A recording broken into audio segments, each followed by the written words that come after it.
Breaking news, breaking news, breaking news. Basango ya Congo. Na banda kuna bino ezali bongo masolo to spécialité ya Proverbe 30-30, les pasteurs de la diaspora. Alors, Congolais sepela, félicitations Congolais, parce que au sali résistance mon monde entier ezolobela yo, monde entier bangi yo, monde entier pesi au respect, parce que mosala au Congolais asali ata moko te andimaki ke kuku salama, parce que tolakisi mokili mobimba ke biso ba Congolais toza bana Congo, mutu akokabola biso aza te, ba puissance nyonso to ya monde bokoki kosangana bobatami na nsima ya Rwanda bokokoka biso te. Félicitations na ba groupe d'autodéfense oyo ebotami na est ya RDC mpona koprotéger ba peuple.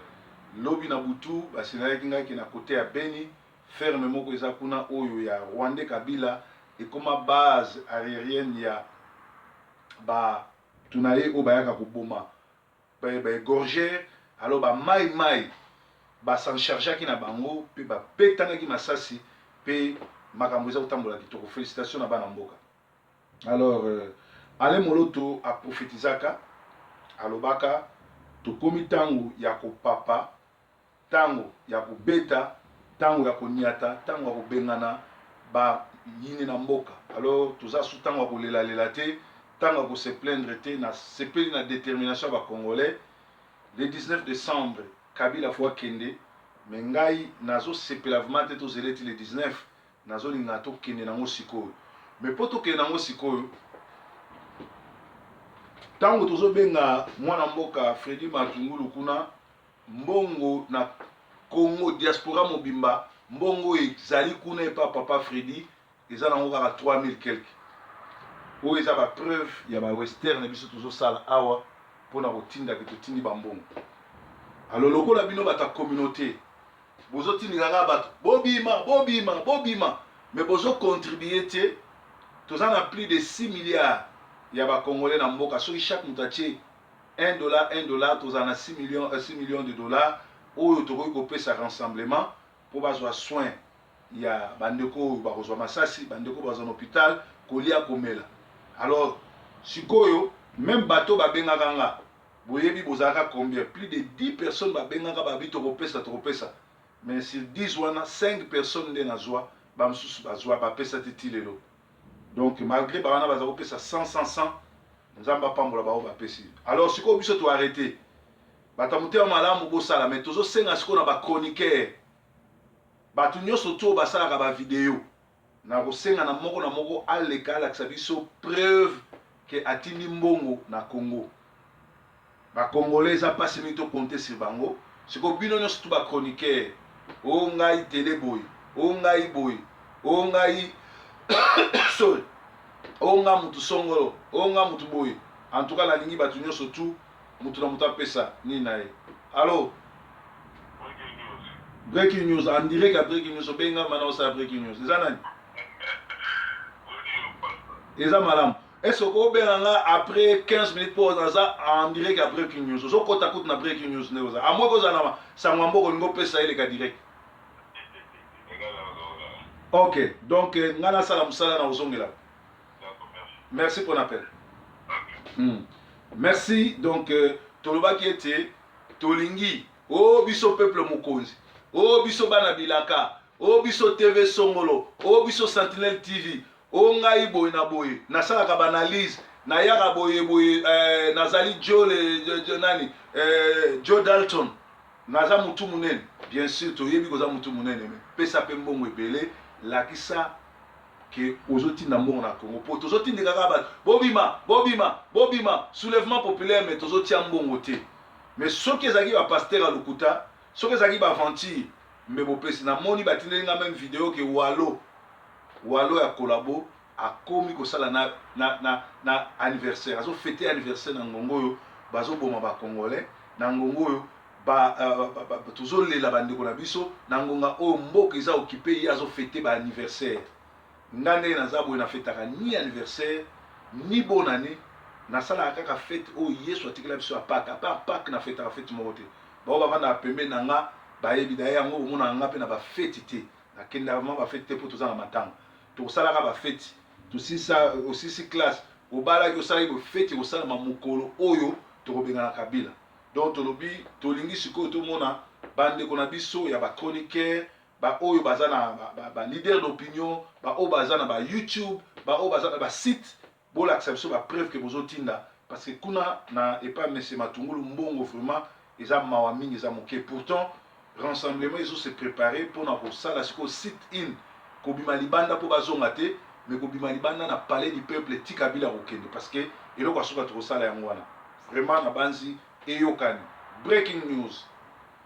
C'est maintenant ou jamais Kabila et sa bande de génocidaires rwandais nde ba signé ba accord et ko régler eloko mon côté na RDC.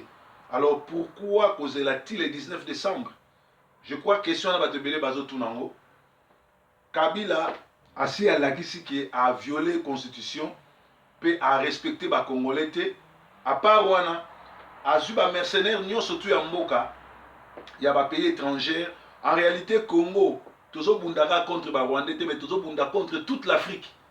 parce que ba tia zoba moko na mutu ya mboka na biso ba piyaka ba richesse na biso au détriment ya ba peuple congolais. Alors normalement siko toza na guerre contre toute l'Afrique mais biso toza na nzambe bango sikoyo bazali contre biso. Na yebi même pas ce qui troisième guerre mondiale ekubanda na kobengana o to bengana Rwandais parce que ayena ba soldats étrangers ba mercenaires alatisi bango ba teni ya République démocratique du Congo pour ba bongo ba congolais. Et loko zo kamusa mindele na communauté internationale ngolé zambala liboso ba mona un soi-disant président de la République akota likopa na banguna na ba pays mususu po ba piller mboka oyo azo diriger pe po ba boma population oyo ye azo censé ko za président na bango. Pe a sali plus de 15 ans dans gouvernement abomi a tué abomi c'est le côté a tongi le côté mais azo linga pour se maintenir dans pouvoir. Yangwana moni toza vraiment sous na tina aux le 19 t normalement ba na mboka ya rassemblement et sengeli na biso nazo meka kokota en contact na bino to solo la toyeba parce que toza ba partenaires tozo travailler ensemble. Boko ko travailler raté sans biso toyeba. Biloko tout ya kobenga na Kabila il faut ezala canaliser. Il faut bien organiser net na ngonga oyo fallait jaba track et banda kotambola ko sa peuple ba bongama parce que le 19 décembre les tobima tozonga banda ko ka Kabila akokeni. Sikoyo futo éduquer population ba kende ko piété ba kende ko bukate ba tumba eloko te ba za la violente bo se diriger directement palais du peuple bo tumbelo ka mutute bo bukelo ka mutute po epesa bango occasion te na yebi ke bango ba ko infiltrer ba ko tinda ba kuluna ba ko tinda ba assassin po te ba boma po te ba sa mo biloko occupé bango te soki to sali oyo et salamaki na place Tahir en Égypte toke na palais du peuple 4 jours ba caméra monde entier presse monde entier et kozala événement et kozala branché sur Kinshasa et tant biso to kobima Lubumbashi kobima Gome kobima Kananga kobima Bandundu kobima boko mona ndenge Kabila et kosuka pona eti ya okimamba. Moi je crois que ce qui rassemblement nati sekedi baza sérieux ngonga ngoyo bo banda kolakisa biso ki sérieuxité na bino ya ko préparer bato babima lisu libanda te o to bima to zonga mais babima ko keno sala sit in liboso ya palais du peuple ti ba criminel ba bokeni ba éduquer population ba canaliser ngo biso bato apoto tolobi ba oyo bazana ba leader na Kinshasa numéro papa Matungulu ya liboko kotinda ba numéro pe ya bato bozo pesa a bozana confiance mo boko ko pesa pe tozo senga na ba leader nyonso oyo balekaka na TV oyo balekaka na internet mutu na mutu ala kisa ba preuve ki azotinda mbongo ekozala bien tolobi ndenge wana tolobi siko to préparer comment kobima ko déstabiliser Kabila pe ko bengana bango nyonso tu parce que na ngonga oyo bazo na basala coup d'état bako sala coup d'état batie Mende président oh Mende azali mwana musana bango aza pli Rwandais ki Kabila c'est-à-dire bango pe bazo sala plan ndeni bako tikala na pouvoir parce que armée na biso tilelo bazo balokola ba Didier Tumba na éviter pourquoi bako za la tilelo bat lokola ba zoba mususu lokola bakanyama est-ce que toko compter si bango bazo baloko ba boshab est-ce que toko compter si bango et comme na ngonga oyo ba soda oya solo ya Congo okuta na kamere malgré ba pesi de jeep o na moni keza muke beta e masasi toyebi ka na sida toyebi ke sida e koboma e sida azo so bakisi pe azo continuer ko panzango beta e masasi e kozala malamu mingi donc tokoti na étape asuka cette fois-ci ou jamais pote Kabila na batu na bakende toza bongo on dirait qu'à breaking news. Alors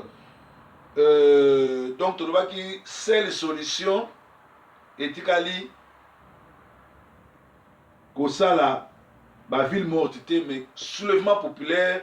de rassemblement va préparer le peuple na sitting il y a 4 à 5 jours na parler du peuple presse ya monde entier et couvrir événement wana ti tokosala ndenge basalaki na Égypte bomonaki Mubarak pakataki mbangu et pourtant azaki armé jusqu'aux dents eloko mindele bazokamwa pe elo eza première fois na monde bamona un président de la République à côté de mboka na likita na ba pays africain pour ba balkaniser mboka ba boma ba piller mais ezosimba te pour peuple congolais atelemi. Félicitations au peuple congolais à sali vraie résistance à l'axi mokili mobimba ke tozali bana ya Lumumba tozali bana Congo tozali bana MPR mutu akobanga te mais biso tokobangisaka tobangisi bango peuple eza na pouvoir